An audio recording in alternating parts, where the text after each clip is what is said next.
Hey guys, welcome to Dr. G Medical Examiner. In this case, I knew about this poor girl coming in before my investigators did because I got a call from one of the doctors at the hospital. According to the physician, Amanda became abruptly ill on her way to a basketball game with friends.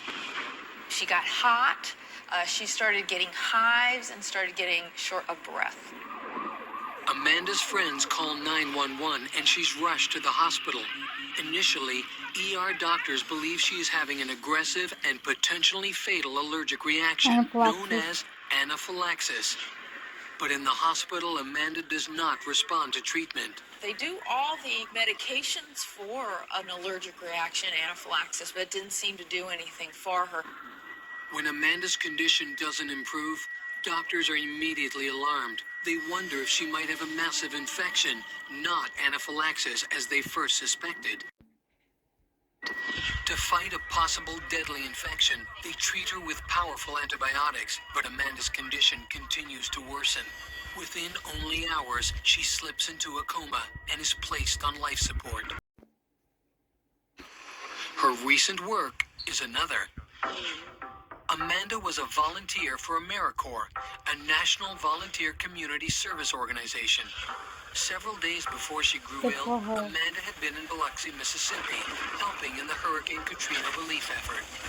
While no widespread outbreaks of serious illness had been detected in the area, healthcare officials, including the Centers for Disease Control, were closely monitoring the Gulf region for a potential infectious disease epidemic. This show uses actors. The autopsies are not real. Her medical history presents troubling information as well. Dr. G learns from her parents that Amanda had suffered complications from several insect bites, one of them only a day before she grew ill. Well, we do know that she's got some medical problems, especially for somebody so young, 25. She had Lyme disease a couple years ago from the bite of a tick, and supposedly had gotten over that.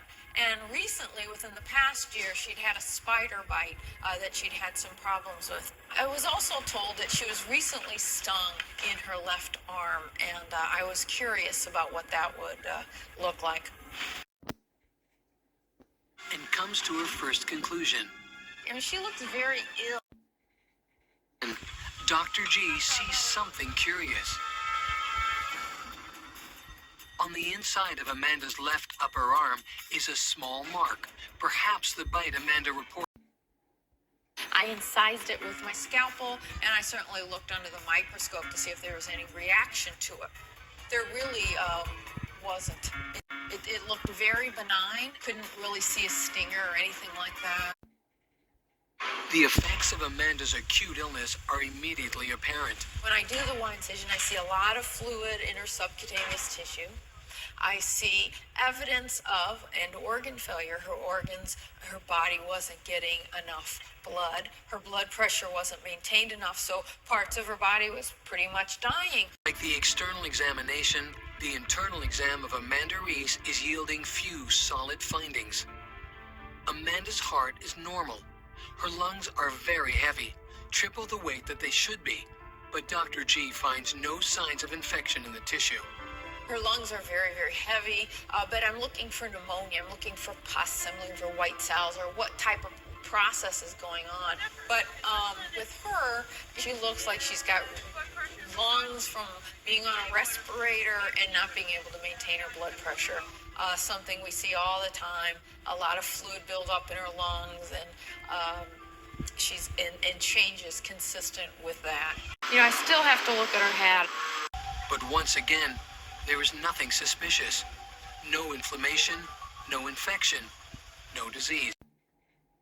I really needed to get information on how she was before she made it to the hospital. I've got the hospital records, but I don't have the story very well on what happened prior to her making it to the hospital. And so I really needed a first-hand witness. And what she tells Dr. G redirects the course of the investigation. According to Michelle, Amanda's illness unfolded swiftly and without warning on the way to a basketball game. Sounds like got in anaphylaxis. the van, and we we noticed Amanda was lying down in the back seat, and we asked her, we're like, Amanda, are you okay? And she's like, I'm just feeling really hot right now. Then she sat up and she's like, I think I'm having trouble breathing. And at that point, she started breaking out in hives. It was all over her face, her arms, her chest, her back.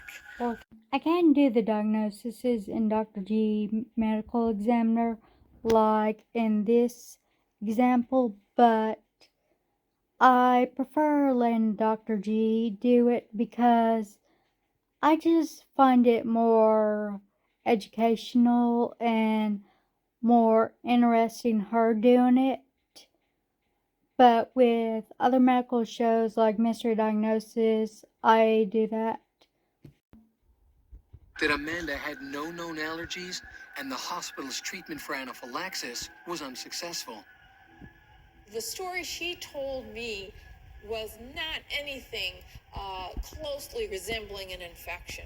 What she told me is that she was fine 1 minute, she started getting short of breath, clearly had hives, and was getting more and more short of breath. Clearly looked like an allergic reaction from that story. After a grueling 4 months, Dr. G finally receives the toxicology results on blood and fluids drawn at autopsy. And it is not what she hoped for. Amanda's tryptase levels are normal. And I was very disappointed that the tryptase still wasn't elevated. So it looks like there was no way that I was going to be able to prove that this was anaphylaxis. But several days later, Dr. G receives the toxicology report on blood drawn when Amanda was first admitted to the hospital. This time, the numbers are significant. It was very high. Normal could be in the 10 range. Hers was in the hundreds range, like almost 400. So it was very high. And that, with her history, was diagnostic for anaphylactic shock. So that. But unfortunately, there is one question that will never be answered. What triggered Amanda's deadly reaction? Ultimately, we don't know what the antigen is. Now, that sounds like that would be so rare, but truly, with a large percentage of anaphylaxis, some people say up to 30 to 50%, they never really know what it is that caused them to go into anaphylaxis. Although Dr. G cannot say for certain exactly when or what Amanda was exposed to, she knows some antigen caused a severe and catastrophic reaction in Amanda on the way to a basketball game. For reasons unknown, Amanda's immune system significantly overreacts to the antigen. In response, her body releases a flood of reactive chemicals, one of them being tryptase, into her bloodstream, which triggers immediate physical manifestations. Amanda's bronchial passages begin to swell shut.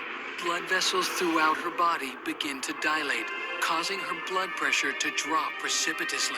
Hives erupt upon her skin. At that point, Amanda was having trouble breathing. They knew they had to get her help. They called 911.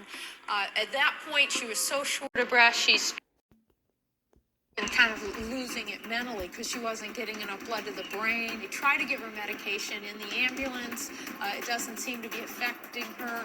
By the time she gets to the ER, her blood pressure is already low and she's in refractory shock. They just can't get her blood pressure back up enough to maintain enough oxygen to the rest of her body.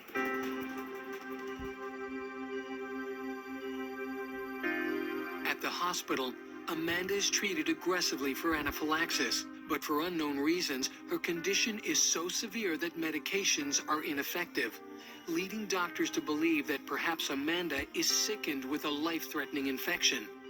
But by this point, the damage caused by the anaphylactic reaction is irreversible. They gave her all the right medication, but she was already too far gone for it to work.